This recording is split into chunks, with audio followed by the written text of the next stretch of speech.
panindigan ha. Anong pag-uusapan natin ngayon? Naku po, mukhang pinatutuhanan na ang PIDEA leaks. Paano na yan? Well, balikan po natin. Tatlong dokumento po ang lumabas kay Maharlika.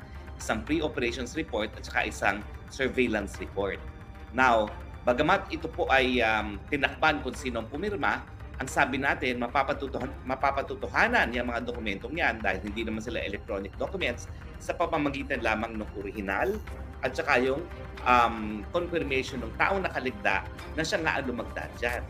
Okay, so yung sinasabi ng PIDEA na wala sa computer, baliwala yan kasi hindi naman siya electronic document.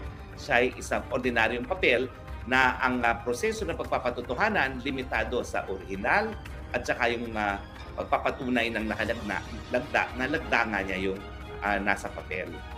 Mukhang pinatutuhanan na po nung taong nakalagda sa papeles ang mga dokumentong iyan.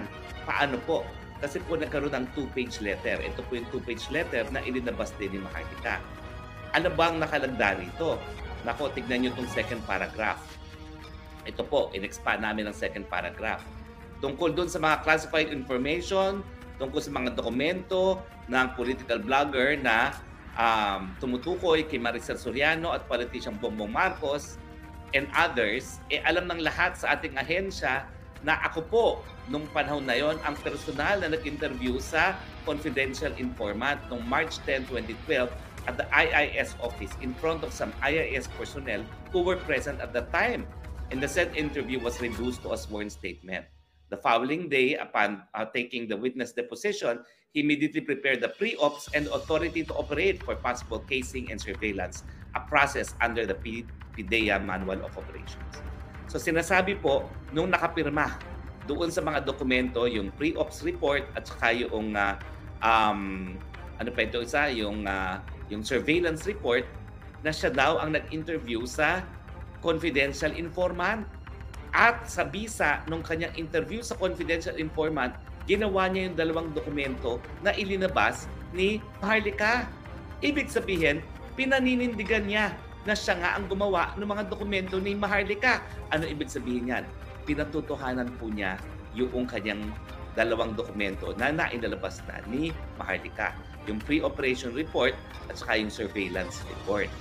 Dito sa pangatlong paragraph, bagamat hindi na po natin na-expand yan, ang sinabi niya dyan, yung pangatlong paragraph ay bagamat nagawa na yung pre-operation report at saka yung surveillance report, may pumigil nga doon sa pag-actual lusob, no? Doon sa condominium na high-end sa Makati.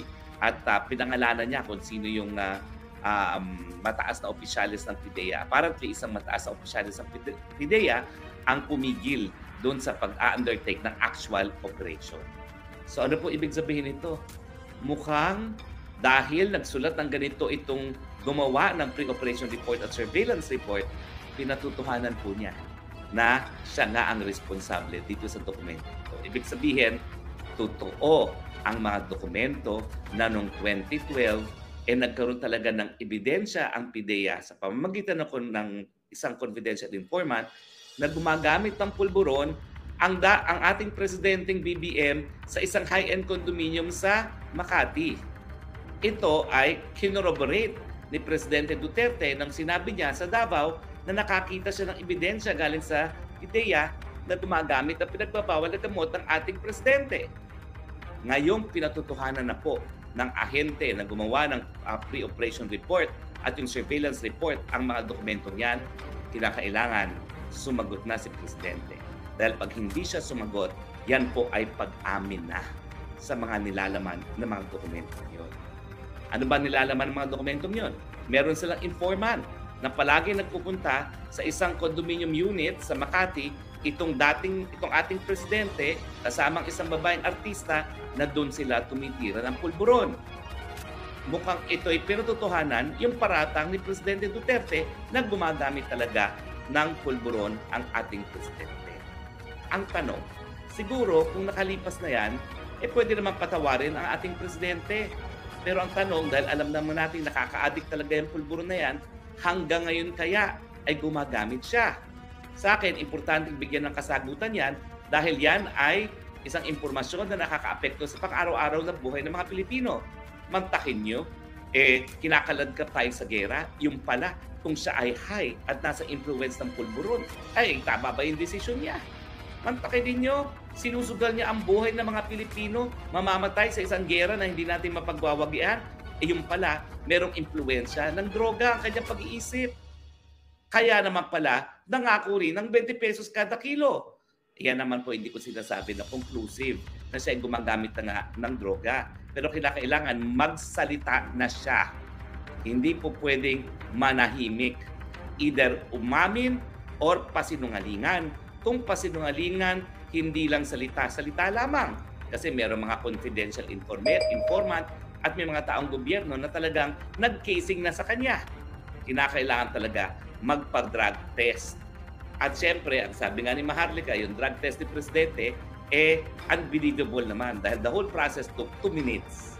Samantalang yung mga drug test ng ibang mga personalidad, kasama na si Pipi Sara, si Toby Chanco, at saka kailan lamang si Vic Rodriguez, oras po ang inaabot bago magkaroon ng report pagdating sa drug report.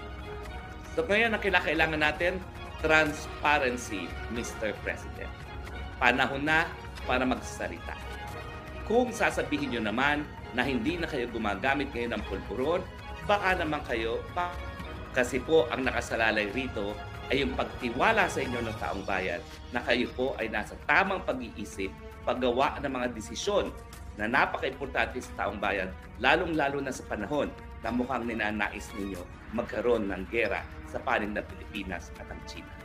At least, siguraduhin ninyo na ang desisyon nyo na makigera sa China na hindi naman natin matatalo ay nakabase sa tamang pag-iisip.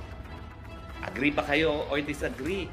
Aking mga kababayan. Tignan po natin mga komento. Emelita, good afternoon here. Tony Roque, bakit napaka-stubborn ng Presidente na nagpapadrug test para sana once and for all, malaman na ng taong bayan ang totoo. Kung ayaw niya, mag-resign na lang siya from Vienna. Tama po. Kung talagang aamin naman siya na gumagamit pa siya at talagang minsan wala siya sa tamang pag-iisip, baka ang pinakamabuting gawin niya ay mag-resign na nga. Dahil hindi naman po pwede tayo makaladkad sa aberya na dahil lamang sa wala siya sa tamang pag-iisip. Boy Waray, baka naman. Have nice day, Atty. Harry. Uso pala dyan sa Pilipinas ang pagbuhay ng mga kaso. Tulad sa kaso ng Pastor, 2 years ago na nabuhay pa. Mark, ano kaya defense of PIDEA na ngayon ay lumabas na yung signatory sa documents ni Maharlika? Exciting. Lasso, bigti ka na using Lasso. Napakasinungaling mong palamunin ng taong bayan. Ang kapal, anong AI? Siguro yung Lasso yung tao na pinasisinungalingan yung dokumento. No?